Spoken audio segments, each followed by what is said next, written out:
혹시 소프트웨어 개발의 미래가 이미 우리 곁에 와 있다면 어떨까요?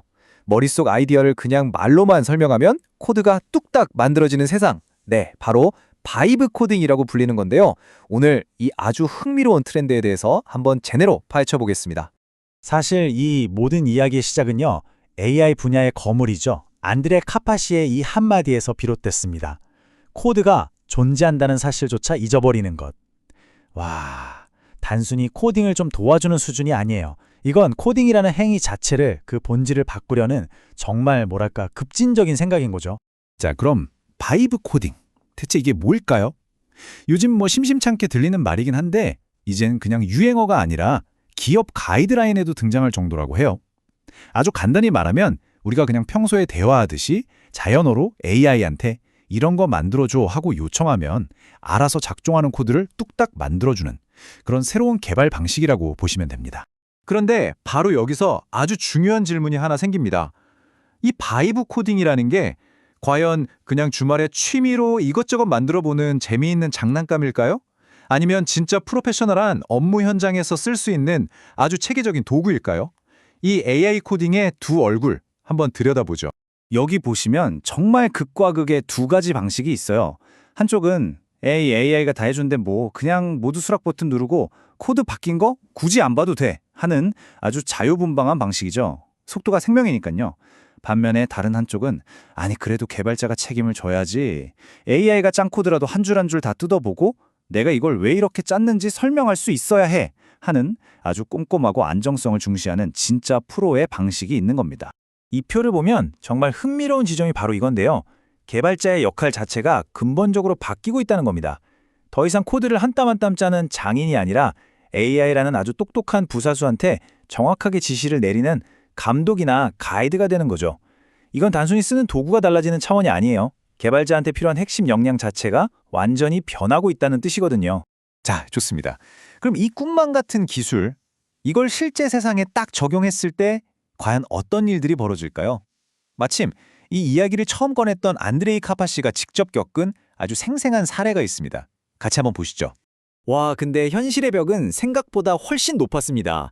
AI가 옛날에 사라진 API를 쓰거나 사용량 제한에 계속 걸려서 막히고, 심지어 내 컴퓨터에선 잘만 돌아가던 게 실제 서버에 올리니까 온갖 에러를 뿜어내는 거예요. 아, 그리고 제일 어이없는 건 정작 중요한 API 키를 환경 변수에 넣는 걸 깜빡하는 이런 기본적인 실수까지?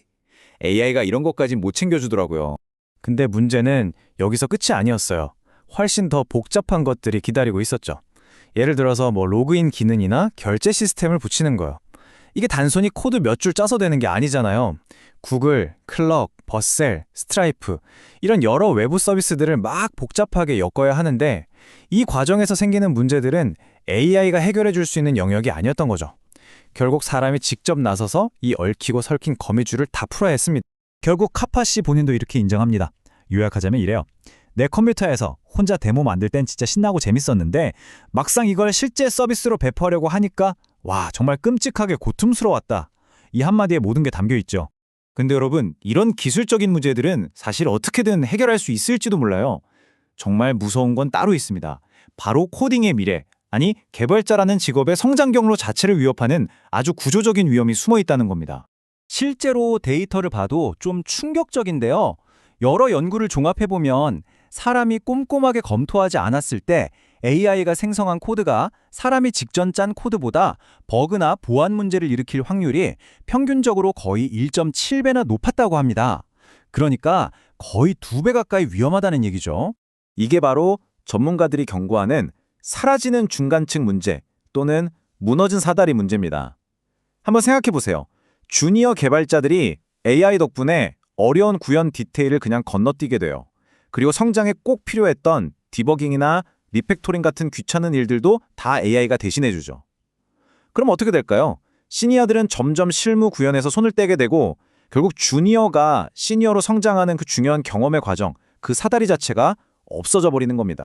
결국 우리는 이런 근본적인 질문에 부딪히게 됩니다. AI가 이렇게 힘든 일, 꾸준한 일을 다 해주는 세상에서 우리는 대체 어떻게 다음 세대의 뛰어난 엔지니어들을 키워낼 수 있을까? 정말 심각한 고민이 아닐 수 없죠. 자, 그럼 어떻게 해야 할까요? 이 엄청난 기술을 그냥 포기해야 할까요? 아니요, 그건 아닐 겁니다. 해결책은 이 기술을 무작정 피하는 게 아니라 가드레일을 제대로 세워서 책임감 있게 그리고 안전하게 활용하는 방법을 찾는 겁니다. 이 둘의 차이는 명확합니다. 한쪽은 인생은 한 번뿐이야. 그냥 AI 믿고 달려 하는 식의 어떻게 보면 좀 무모한 욜로 코딩이죠. 반면에 다른 한쪽은 명확한 원칙과 기준, 즉 가드레일 안에서 AI와 체계적으로 협업하는 훨씬 더 전문적이고 구조화된 방식입니다. 그래서 전문가들이 제시하는 이건 정말 타협할 수 없는 최소한의 안전장치, 즉 가드레일들이 있습니다. 예를 들면 무조건 테스트는 돌려봐야 하고 작업을 아주 작게 쪼개서 점진적으로 진행해야 한다는 것.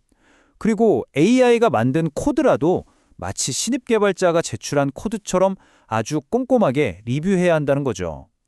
특히 가장 중요한 원칙은 이겁니다.